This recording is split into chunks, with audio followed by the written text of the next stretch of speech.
Hey guys, my name is Sandy. I am doing a video today for you on tips on designing your own floor plan.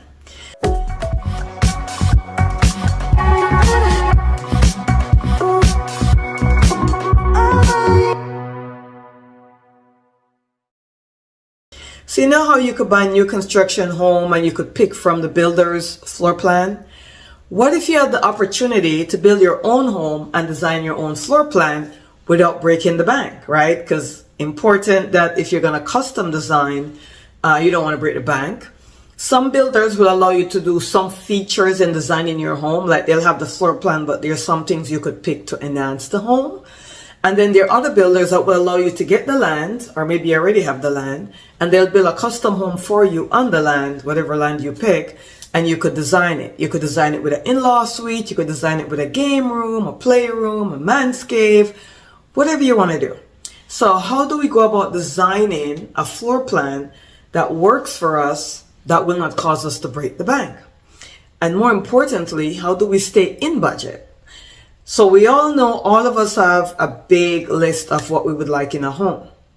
And the first thing you have to consider is what is essential and what is not essential, right? So you have to look into what are my must-haves and what are some of the stuff that I would like, but I don't necessarily need, like maybe a pool in the beginning. Maybe we could do the pool later on. So in designing the home, we want to stay in budget. Most builders, if you go to a regular builder that's going to have their own floor plans, they're going to tell you when you go to their design center, if you go over 20% of the purchase price, you're going to have to bring money back to the closing table, because they need to keep the home on a budget where they know the home will appraise. So that's why they have that restriction. But if you're designing your own floor plan and you're kind of free for all, how do you keep in budget? The first thing is to keep things simple. So imagine the flow of your home. What do you want that to look like? When you go and you step in the front door, what are you seeing, right? So you're going to work with your designer to, do I want to step into the family room or a living room, or am I stepping into a 2-story foyer? What does that look like for you? And work with the designer to keep that in budget. The next thing is focusing on the flow of the home. How will it flow? Do you want an open floor plan? Do you want to be able to be cooking in the kitchen and still be able to watch TV or see your kids playing in the family room? You also got to think about when you enter the home from the garage, what are you stepping into? Meaning, if you have kids that are into sports, you may want to have a mud room right from the garage so they could take off their muddy shoes, stuff like that. They could hang stuff up on cabinets or on hangers close to right into the garage, so they're not throwing things on the floor, right? If you have pets, what does that look like? Do you want a little pet area in your kitchen, or do you want that to be off the kitchen, maybe close to the laundry room or close to entering into the garage? So flow is very important. Do you want a bedroom next to your owner's bedroom, or do you want the owner's bedroom on one side of the home and the other bedrooms on the other side of the home? Do you want, if you have older kids or maybe teenagers, you may want their bedrooms to be upstairs and yours downstairs. So, you got to think about the flow and how do you want that to look.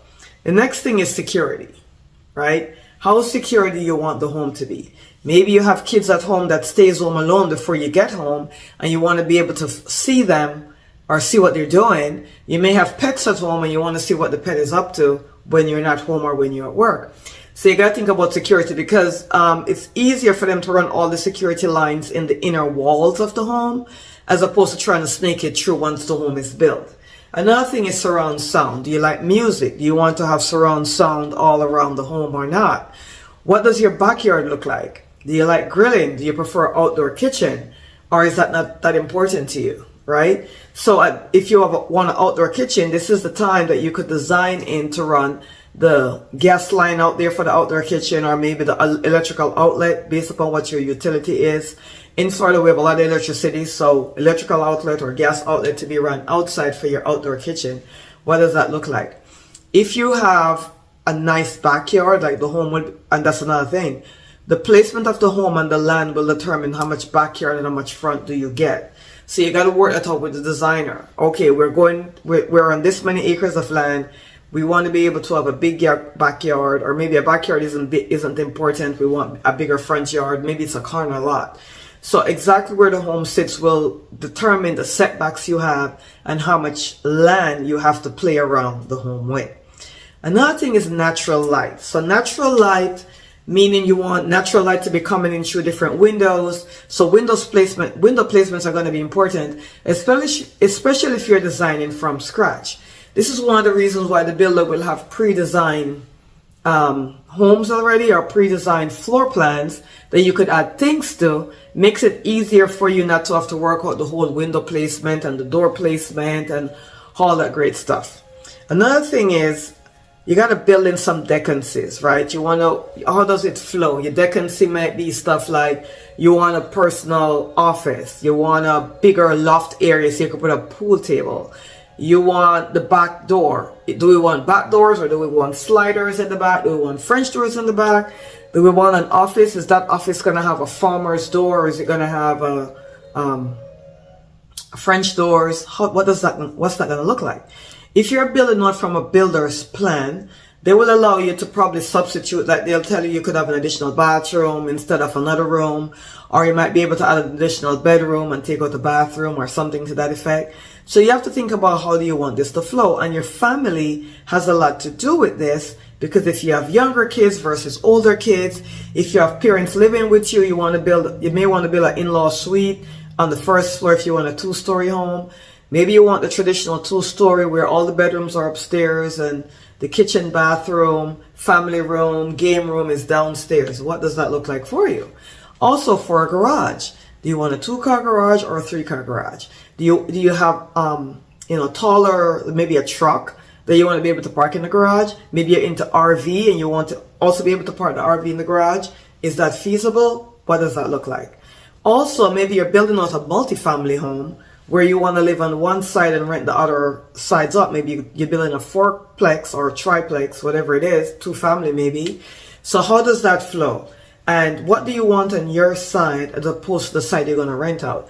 Are we both going to have garages? Are you and the tenant going to both have garages?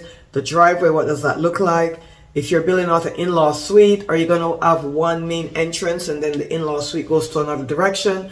Or do you want, in the in-law suite, you want your parents or in-laws to have their own entrance?